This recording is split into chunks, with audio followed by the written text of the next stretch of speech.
Okay. On va parler crampons dans un instant. Bonjour, bon après-midi à vous et à Stéphane Raymond. Vous êtes fondateur de Smart Power. Ils sont un peu spéciaux, vos Exactement, crampons. bonjour à tous. On va en parler dans un instant. Il y a une idée novatrice derrière. Ce n'est pas des crampons typiques.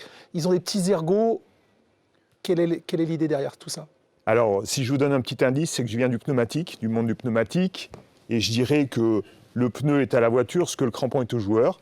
Et donc, on a essayé d'être un petit peu plus ingénieux sur l'adhérence d'un joueur, à la fois sur le côté performance, mais aussi sur le côté diminution de blessures et de la fatigue musculaire. Très bien les tendances, mais prennent-elles en considération les données physiques, voire l'intégralité physique des joueurs? Alors on parle communément de crampons, on parlait bien tous des chaussures, on va parler de ces crampons. C'est-à-dire qu'on parlait des chaussures, on va parler des pneumatiques avec vous. Stéphane Raymond, Smart Power, ce sont des crampons orientables. Quel est l'intérêt de la chose? Exactement. Le crampon orientable, le gros intérêt, donc on a une version plastique et une version aluminium, c'est de s'adapter au sport, puisqu'on fait également pour le rugby, à la position du joueur et à ce qu'il souhaite améliorer. Soit il veut améliorer la vitesse, soit il veut améliorer le confort. Et donc grâce à un crampon qui est excentrique, qui n'est pas droit, et une rondelle écrasable, vous avez la capacité de changer votre configuration de crampon selon ce que vous voulez. Et c'est les joueurs eux-mêmes qui choisissent l'orientation où ils sont conseillés. Vous les conseillez peut-être par exemple ou... Bien sûr, on leur propose une dizaine de configurations qu'on a testées pendant plusieurs années. Maintenant, le joueur qui est technique, qui veut vraiment arriver à trouver sa configuration, sur des principes très simples, sera capable de faire sa propre configuration. Vous avez réussi à séduire Paul Pogba, notamment Cristiano Ronaldo, un milieu de terrain gaucher très technique par exemple. Comment est-ce qu'il positionne ses crampons? Alors, en général, les attaquants ont cette configuration avec les crampons avant un petit peu de trois quarts pour à la fois combiner une bonne conduite de balle et une bonne accélération, l'effet griffe, le fait que le crampon soit moteur le plus longtemps. Les crampons intermédiaires qui sont orientés vers l'extérieur, qui vont avoir la fonction de stabiliser la cheville. Et je pense qu'il y a certains joueurs de Ligue 1 qui seraient peut-être heureux d'en bénéficier. Et puis, vous avez les crampons arrière qui sont vers l'arrière pour la stabilité du talon lors des phases de tir. Manu, t'imagines si toi, on t'avait apporté des chaussures comme ça, on t'avait dit tiens, Manu, oriente comme tu veux tes crampons. Mais je trouve ça passionnant parce que c'est notre outil de travail et on devrait incorporer davantage les joueurs dans le processus justement de l'élaboration, ce qui est pas vraiment fréquent. Mais moi, j'avais une question en fait, c'est est-ce qu'il peut y avoir une incidence si jamais, parce que ce que je conseille aux joueurs, moi, au début de leur carrière, c'est d'aller voir un podologue et d'aller sur la glace avec le miroir dessous pour savoir tes points d'impact au niveau de la voûte plantaire d'un point de vue marche naturelle. Et souvent, on fait une compensation en créant des semelles où on te rembourre là où il y a des manquements justement. Est-ce que ça peut s'adapter avec ça aussi? Alors, bien sûr, mais nous, on va un petit peu plus loin. On travaille bien sûr en collaboration avec les podologues, les kinés, les médecins.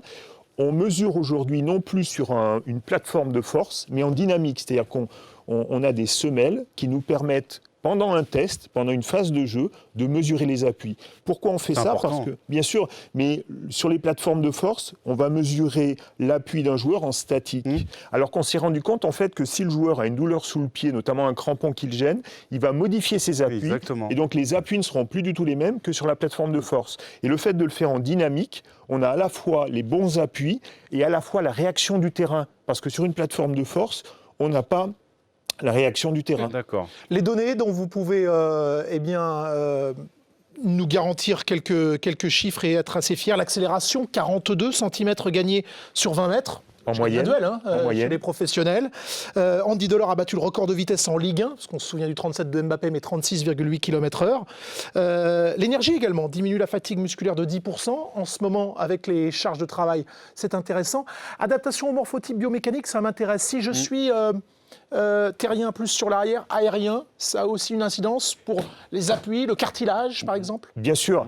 En fait, le fait que notre crampon ne soit pas droit, on a beaucoup moins l'impact qu'on peut sentir la plupart du temps. Il est diffus, en fait? Oui, tout à fait. C'est exactement ça. On a plus ce retour d'information directement sous la voûte plantaire. Souvent, on sentait les crampons au niveau de, tu sais... C'est agréable, ça. Et tu le sentais au niveau des la voûtes plantaires. cloque, l'enfoncement, bien sûr. Et donc, on appelle ça un petit peu l'effet pieuvre, où le crampon va se tordre un petit peu. Le fait qu'il soit excentré, il va un petit peu faire cet effet de dent. Et donc, on va avoir un confort largement meilleur. Et puis, la deuxième chose, c'est qu'on change un petit peu la donne en incorporant des plastiques vissés. et notamment pour les terrains synthétiques, ça peut permettre aussi d'avoir une solution supplémentaire. Est-ce que c'est adaptable à toutes les nouvelles générations de terrains ? Oui. Ouais. Oui, bien sûr. On est resté sur une forme globalement conique parce que c'est la forme qu'il faut. Il y a un trio, notamment pour les ligaments ou des choses comme ça, il y a un trio important, c'est la forme du crampon, le nombre de crampons et le type de terrain. Et le type de terrain, ça peut être naturel, hybride ou synthétique. Et la problématique n'est pas la même. Justement, Stéphane, football, 3-4 mm une pelouse souvent. Hein. Officiellement, en rugby, plutôt 7 mm. En rugby, les avants sont jusqu'à 16 mm, c'est carrément des pointes. C'est une poussée plus rectiligne. En football, est-ce que votre hauteur, pardonnez-moi, de crampon diffère aussi ou maintenant on est sur du standard ? Non, pas du tout. On a du 8 mm jusqu'au 21 mm pour le rugby. Donc la limite réglementaire est à 21 mm. Pour le football, on oscille entre le 8 mm plastique jusqu'au 13 mm. On va rarement au-delà parce que l'efficacité du 13 mm est suffisante dans des conditions très boueuses. On va prendre l'exemple, on parlait de Paul Pogba, Cristiano Ronaldo, qu'on fait appel aussi à vous. Comment ça se passe justement dans ce processus-là ? Est-ce que c'est le joueur qui vient vers vous et qui vous dit qu'il est intéressé par votre produit ? Est-ce que c'est vous qui contactez les joueurs, les agents, etc. pour en parler ? Comment ça se passe au niveau de la communication avec les joueurs ? Alors c'est un petit peu des deux parce que je pense que, comme Emmanuel l'a dit, le produit suscite l'intérêt, mais fait encore un petit peu peur. Aujourd'hui, on a maintenant 6 ans de recul, on a des études scientifiques, donc je dirais que les sportifs de haut niveau ont de moins en moins peur, mais on a à la fois des joueurs qui nous contactent et à la fois on contacte nous-mêmes des joueurs. Et c'est eux qui vous disent moi je veux tel type de crampons, je veux que ce soit comme ça, ou c'est vous qui les conseillez à Alors ce ça c'est un petit peu perdu, on en parlait avec Emmanuel tout à l'heure. Je pense que les nouvelles générations de joueurs ont perdu cette culture du crampon. Moi, j'avais discuté une fois avec Dominique Rocheteau qui me disait, nous, on avait une mallette de crampons dans les vestiaires et on choisissait nos crampons avant le match. Je pense que ça s'est perdu. Le marketing a fait qu'on choisit plus... T'as pas une clé, Jean-Michel ? Non, mais moi, j'ai connu ça. Hein. Le nombre de joueurs avant les matchs avec leurs pinces et... Ouais. T'as pas un 18, un 17 Oh, je vais lui faire mal à celui-là en face. Je vais mettre des 18 aujourd'hui. Alors, on allait checker la pelouse, on mettait le doigt dans la pelouse pour savoir, là, aujourd'hui, c'est du 13. Et ben, c'est ce qu'on fait avec une méthode un peu plus scientifique où on a un appareil pour mesurer la dureté du terrain, où on choisit ça. Donc, quand on est avec nos ambassadeurs de haut niveau, on essaie d'aller vraiment au-delà et de professionnaliser ça. Les footballeurs ont un petit peu oublié que c'était leur outil de travail et leur pneumatique. Et je dirais que c'est important d'avoir un bon moteur, pour reprendre l'image de la voiture, mais c'est surtout important de transmettre la puissance. Dernière question, Stéphane, avant de vous quitter. C'est dur d'effectivement exister dans le monde du sport et vous êtes un petit peu l'effet Galilée. C'est-à-dire que vous voyez la Terre ronde quand elle est peut-être encore un peu plate. Les marques veulent s'engager ou il y a encore du scepticisme ? À quel niveau êtes-vous ?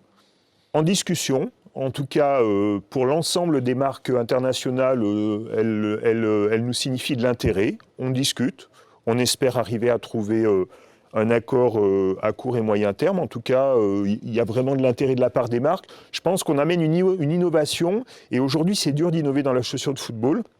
Alors même si on va sur d'autres sports, mais dans la chaussure de football, la nouveauté est difficile à créer et je pense qu'on amène un élément vraiment différenciant. Parce qu'en fait, si je comprends bien, en fait, c'est que les crampons, votre partie. Oui. La chaussure, c'est les équipementiers. C'est ça. Donc, on fait le pneumatique, pas la voiture.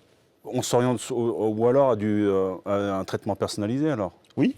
De l'ambassadeur, Ouais, multiplier les ambassadeurs. Ça réduit quand même le champ d'action. Non, parce qu'en première monte, on peut les monter dans des configurations qui sont les plus courantes. D'accord. Ça s'adapte à tout type de chaussures. Oui, tout à fait. Pour avoir des procédés attaquant, milieu, défenseur, par exemple. Exactement, c'est ce qu'on a sur nos notices. Et dans différentes disciplines. Merci beaucoup, c'était enrichissant. Merci. Avec plaisir. Merci Stéphane.